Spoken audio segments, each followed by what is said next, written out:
DA news plus के खास कार्यक्रम चर्चा है में आप सभी का एक बार फिर से स्वागत है। मैं बलबीर भारज आज आपको बताने जा रहा हूं उन बड़ी खबरों के बारे में जो लोगों के बीच चर्चा का मुद्दा बनी हुई है। सबसे पहले हम बात करेंगे प्रधानमंत्री नरेंद्र मोदी के बारे में, जिन्होंने तमिलनाडु में 8,300 करोड़ रुपए की रेल और सड़क परियोजनाओं का उद्घाटन किया। दरअसल प्रधानमंत्री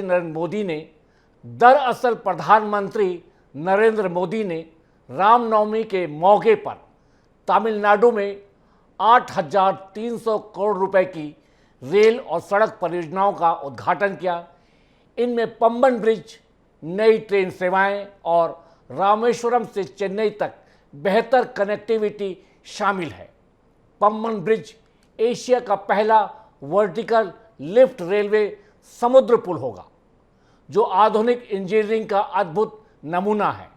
प्रधानमंत्री ने रामनाथ स्वामी मंदिर में दर्शन किए और रामनवमी की शुभकामनाएं दी।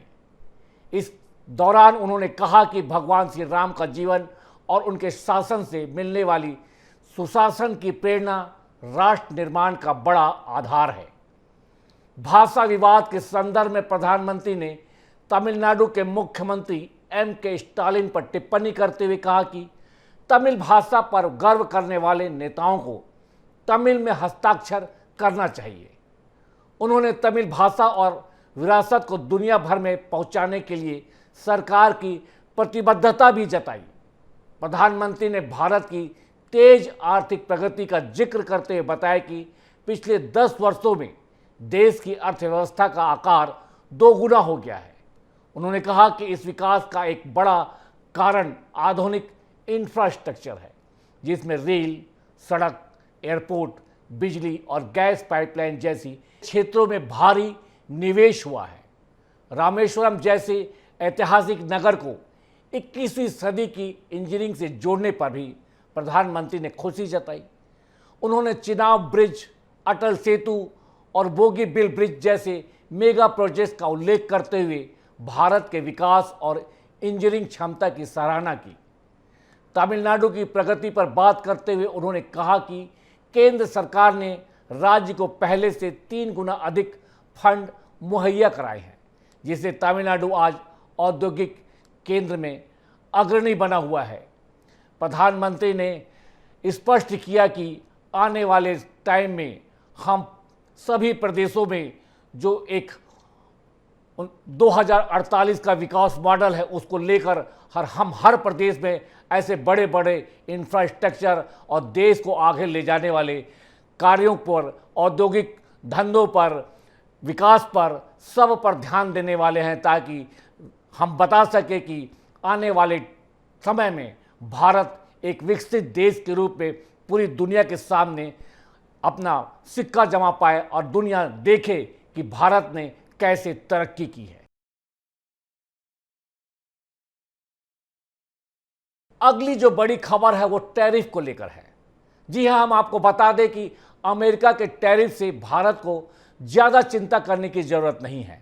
असली चिंता तो ट्रंप के फैसलों से आने वाली मंदी है, जो अमेरिका और भारत समेत सभी देशों की अर्थव्यवस्था पर असर डालेगी। ट्रंप सिर्फ टैरिफ नहीं बढ़ा रहे, बल्कि पुरानी व्यवस्था को बदलने की कोशिश कर रहे हैं। आपको बता दें कि 1910 के बाद 2 अप्रैल को ट्रंप ने सबसे ज़्यादा इंपोर्ट टैरिफ लगाए हैं। जी हां, हम आपको बता दें कि अमेरिका में 1910 के बाद अभी जब ट्रंप सरकार आई है और 2 अप्रैल के बाद से जो ट्रंप ने टैरिफ लगाए हैं, इंपोर्ट टैरिफ लगाए हैं, वो सबसे ज़्यादा है। इसके पहले 1910 में ऐसा ही अमेरिका में हुआ था। उन्होंने इसे अमेरिका का लिबरेशन डे कहा है। जी हां, हम आपको बता दें कि ट्रंप ने अपने भाषण में कहा है कि यह अमेरिका का लिबरेशन डे है, लेकिन इसे मंदी का दिन या आर्थिक बेवकूफ़ी का दिन कहना ज़्यादा सही होगा। ट्रंप ने सभी इंपोर्ट पर 10% टैक्स लगाए हैं और 60 देशों पर 10 से ज़्यादा करीब 50 तक रेसिप्रोकल टैक्स भी लगाए हैं। उन्होंने एक चार्ट जारी किया है जी हाँ, आपको बता दें कि उन्होंने एक चार्ट जारी किया है जिसमें दिखाया गया है कि दूसरे देश कैसे गलत तरीके से व्यापार कर रहे हैं। लेकिन उनका फॉर्मूला इतना अजीब था कि इकोनॉमिक्स के स्टूडेंट भी इस पर हंसेंगे। जी हाँ, यह एक बचकानी सी बात उन्होंने कही है और ऐसा इकोनॉमिस्ट लोग का कहना है कि यह बड़ा ही अजीब गरीब फैसला है और इकोनॉमिक्स का अगर स्टूडेंट इसको सोचेगा, सुनेगा, देखेगा तो उसे लगेगा कि ये क्या बेवकूफ़ी है और उस पर हंसेगा। इस फार्मूले के हिसाब से भारत से इंपोर्ट पर 26% टैक्स लगता है, जो चीन, वियतनाम और श्रीलंका जैसे देशों से कम है। लेकिन इस फार्मूले की बेवकूफ़ी का अंदाज़ा इसी बात से लगाया जा सकता है कि अंटार्कटिका पर भी 10% टैक्स लगा है, जबकि हम बता दें कि वहाँ बर्फ़ और बर्फ़ है और बर्फ़ के अलावा अगर कुछ चीज़ है तो सिर्फ पेंगुइन है। अब बताइए कि इस बात को लेकर अगर किसी को हम बताएं कि अंटार्कटिका पर भी ट्रंप ने 10% का टैक्स लगाया है तो निश्चित ही वह हंसेगा उनकी मूर्खता पर। अब आपको बता दें कि चीन ने अमेरिका से इंपोर्ट पर 34% टैरिफ लगाया है और रेयर अर्थ एक्सपोर्ट पर रोक लगा दी है। कनाडा ने अमेरिकी कारों पर 25% टैक्स लगाया है। आपको बता दें कि यूरोपीय यूनियन भी इसका जवाब देने की तैयारी कर रहा है, लेकिन उसके सदस्य देशों में आपसी सहमति नहीं बन पा रही है। भारत और मेक्सिको जैसे देश ट्रंप को खुश करने की कोशिश कर रहे हैं, लेकिन ट्रेड वार से मंदी और बढ़ेगी। चीन सस्ते सामान की बाढ़ लाकर बाकी दुनिया में व्यापार में बाधाएं खड़ी कर सकता है।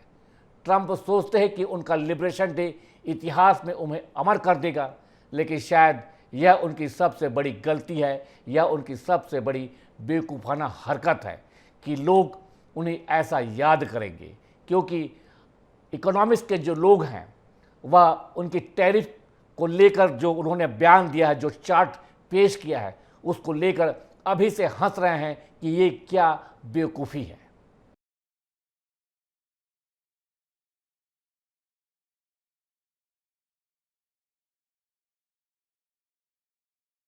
इस कड़ी में अगली जो बड़ी खबर है वह छत्तीसगढ़ में पंचायत सचिवों के हड़ताल को लेकर है। जी हां, हम बता दें कि पंचायत सचिवों की हड़ताल से गांव हो रहे हैं बदहाल।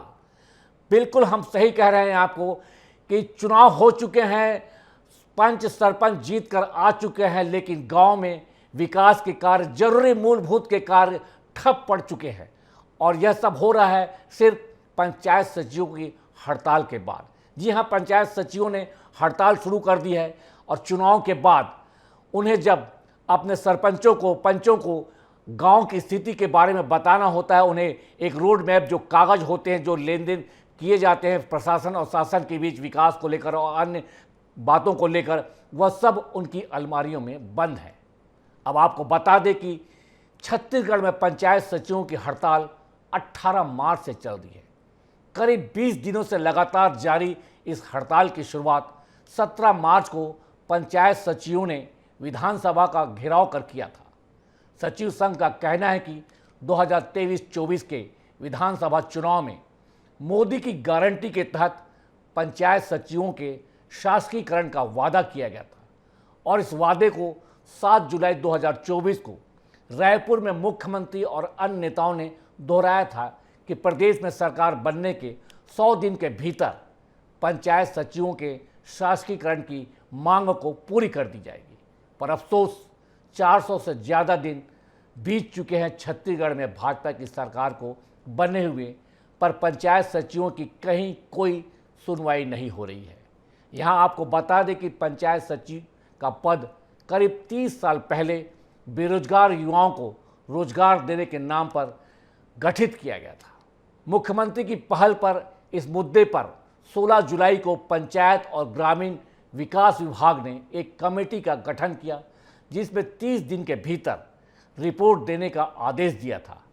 कमेटी ने अपनी रिपोर्ट बना सरकार को सौंप दी है। अब सचिवों को उम्मीद थी कि बजट सत्र में उनके शासकीकरण की घोषणा कर दी जाएगी।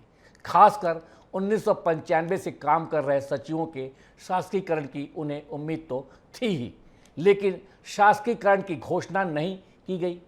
इसलिए अब सचिवों का कहना है कि जब तक उनकी मांगें पूरी नहीं होती वे काम पर वापस नहीं लौटेंगे। पूरे छत्तीसगढ़ में पंचायत सचिव लगातार हड़ताल पर हैं।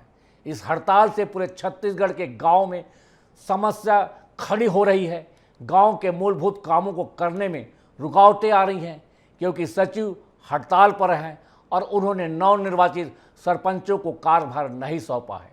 नवनिर्वाचित पदाधिकारियों को पता ही नहीं कि गांव के छोटे छोटे विकास कार्यों की क्या स्थिति है, क्योंकि विकास फाइलें सचिवों की अलमारियों में कैद हैं। आपको कुछ क्षेत्रों की स्थितियों के उदाहरण के साथ आपको बताते हैं कि पंचायत चुनाव के बाद से छत्तीसगढ़ के गांव बदहाल क्यों हुए जा रहे हैं। आपको बताएं कि कोरबा में पंचायत सचिवों की हड़ताल से गांव की व्यवस्था पर बुरा असर पड़ रहा है। पौड़ी उपरोड़ा विकास खंड के 114 सरपंचों ने कलेक्टर कार्यालय में जाकर सचिवों का कार्यभार लेने की मांग की, क्योंकि सचिवों की हड़ताल के कारण गांव का कामकाज रुक गया है। बुनियादी समस्याओं जैसे सड़क, बिजली और पानी में दिक्कतें आ रही हैं। ग्रामीण अपनी समस्याएं सरपंचों के सामने रख रहे हैं, लेकिन सचिवों की अनुपस्थिति में उनका समाधान नहीं हो पा रहा है। सरपंचों का कहना है कि सचिवों को हड़ताल पर जाने से पहले कार्यभार सौंपना चाहिए था। पहले जब सचिव नहीं होते थे तो रोजगार सहायकों को जिम्मेदारी दी जाती थी। इसी तरह एक और मामला अंतागढ़ से आया है, जहां रामनवमी के त्यौहार के दौरान पंचायत सचिवों की हड़ताल जारी है। सचिवों के समर्थन में एसटी, एससी और ओबीसी समाज के लोग भी आकर उनके साथ खड़े हैं। उनका कहना है कि सचिवों की हड़ताल से पंचायत स्तर पर होने वाले हर काम पर असर पड़ रहा है और सरकार को उनके शासकीकरण की मांग मान लेनी चाहिए। यह हड़ताल केवल सचिवों का मामला नहीं है, बल्कि ग्रामीणों की बुनियादी सुविधाओं से जुड़ा एक बड़ा मुद्दा है। सचिवों का शासकीकरण उनकी मेहनत और जिम्मेदारी को मान्यता देने के लिए जरूरी है। हड़ताल के कारण ग्रामीणों को रोजाना समस्याओं का सामना करना पड़ रहा है और सड़क, बिजली, पानी जैसी जरूरी सेवाओं पर असर पड़ रहा है। सरपंच और अन्य समाज के लोग सरकार से इस मुद्दे का जल्दी समाधान चाहते हैं ताकि ग्रामीणों को परेशानी का सामना न करना पड़े। अब पंचायत सचिवों ने अपने हड़ताल के विस्तार की योजना बनाई है।